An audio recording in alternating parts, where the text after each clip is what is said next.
Voltamos para falar de um assunto que ganhou repercussão na última semana. O caso do juiz que libertou um homem preso em flagrante depois de ejacular em uma passageira de um ônibus em São Paulo. Solto, 3 dias depois ele atacou outra mulher e só então a justiça decidiu mantê-lo preso. Nós recebemos a professora Nilma Renildes, do curso de Psicologia da Unesp em Bauru, para comentar esse assunto. Muito obrigada, professora, pela sua presença aqui hoje. Obrigada a vocês pelo convite novamente e para a gente poder estar contribuindo, né, na diminuição da violência contra a mulher. Obrigada.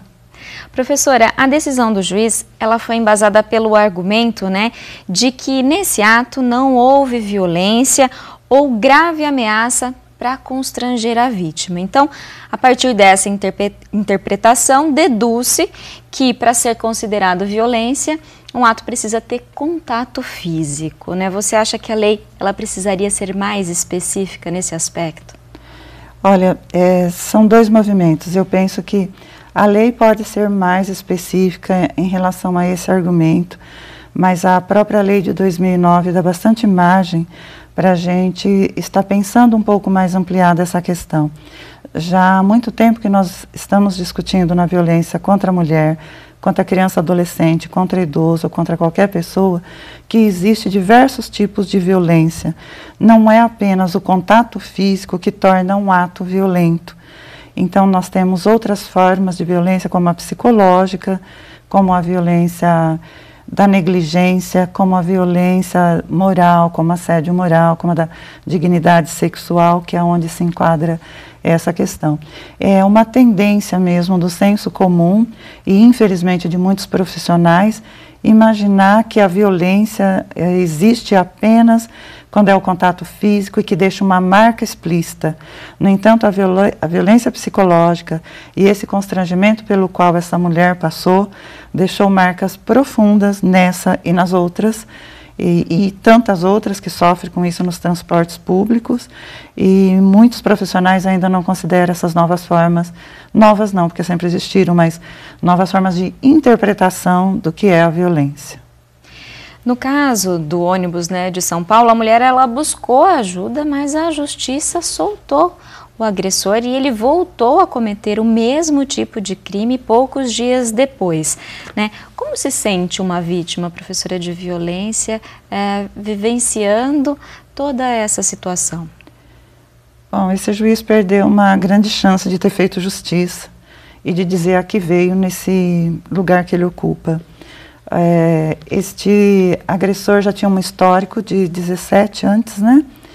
E todos eles graves, 3 inclusive eram estupros consumados, e ele deixou passar mais uma vez. E isso é um pouco de reflexo dessa sociedade onde nós vivemos, de que não entende a mulher ainda como um sujeito de direitos e de que ela tem que ter a concordância para que as questões sexuais se desenvolvam ou não. Então essa mulher, eu penso que num primeiro momento, ela se sentiu injustiçada, ela se sentiu impotente, sem contar toda a outra gama de sentimentos e sensações que ela experimentou nessa vivência da violência que ela sofreu no ônibus, como esses aspectos psicológicos que vão desde a sensação de ter sido objeto, de ter sido preterido em relação a ter feito justiça no caso dela e reconhecimento de que ela foi uma vítima. Então ela foi revitimizada por tudo isso que eu estou dizendo, além de muitas outras nuances de problemas psicológicos que são advindos desse tipo de situação que ela enfrenta. E professora, como você avalia o fato, né, do agressor ele ter cometido 17 crimes para então ficar preso? E agora a alegação de que ele teria transtornos psicológicos. Os transtornos mentais nesses casos de crimes, eles são sempre chamados a responder para tirar a responsabilidade do agressor. Eu penso que ter esperado 17 vezes, quando ele já tinha um histórico e de casos extremamente graves, trouxe riscos para as mulheres principalmente, para outros usuários do transporte público e privado e trouxe uma sensação de impunidade e impotência para a sociedade de estar gerindo sobre esses casos.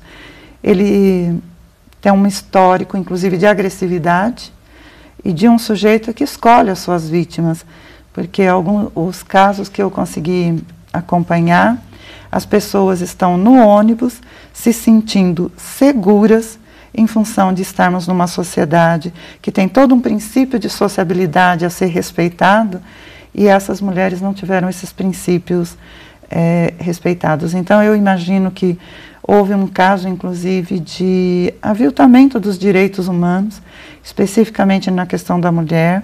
Houve, sim, um crime contra a dignidade sexual e ficou essa sensação de impunidade, porque ele já tinha escapado 16 vezes ou 17, não consigo ter clareza agora, se são 17 casos, 16 que ele foi anistiado. Eram 15, aí foi o caso do ônibus e o último recente, então, pelo que a gente teve ele teve contato. 15 anistias, anteriores. Depois mais a 16ª, para na 17ª utilizar o argumento de que o sujeito pode possuir algum transtorno mental, até com isso no sentido de chamar proteção para ele. E quem vai proteger essas mulheres desses tantos outros sujeitos nesta condição, né? Então, me parece que precisamos dar uma modificada, assim, na especificação dessas leis, tipificar melhor esses tipos de crime, porque é um crime de violência contra a dignidade sexual, é um crime que provoca violência psicológica, e muitas outras violências, se a gente quiser pensar em classificações. Além da legislação, que outras ações teriam que ser desenvolvidas com a população para que ficassem mais claros os tipos de violência que a mulher sofre hoje? Eu acho isso extremamente importante. Quando a gente pensa na prevenção ou na promoção de relações que diminuam o uso da violência, nós temos que pensar desde o processo de sociabilidade, processos educativos e depois processos de convivência.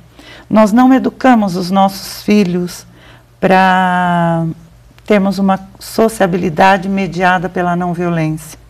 Nós educamos os nossos filhos sempre a estar respondendo com atos de violência. Isso é uma coisa que precisa acabar.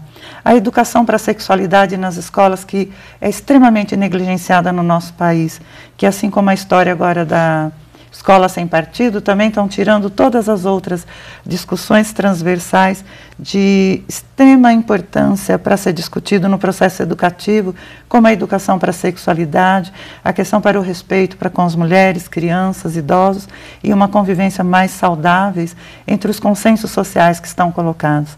E dentro dos consensos sociais que está colocado que dentro de um ônibus não é para um homem ejacular numa mulher que estava distraída, não sei se voltando do trabalho ou não, mas de qualquer forma a gente sente que isso é responsabilidade da sociedade e do Estado. Embora eu penso que também podemos alertar as mulheres que estamos vivendo num Estado negligente, que não se preocupa com a segurança das mulheres e que ao sair na rua elas estão sim ameaçadas o tempo inteiro. Então a gente precisa estar um pouco menos distraída. No entanto, eu não sei se é este o caminho, porque o caminho me parece ser mais educativo, mais de sociabilidade e de punição aos agressores e às pessoas que cometem esse tipo de ato. Eu acredito que são esses caminhos. Professora, eu agradeço a sua presença hoje aqui com a gente. Eu é que agradeço pelo convite e espero ter contribuído para o debate sobre a questão da diminuição da violência contra a mulher. Muito obrigada.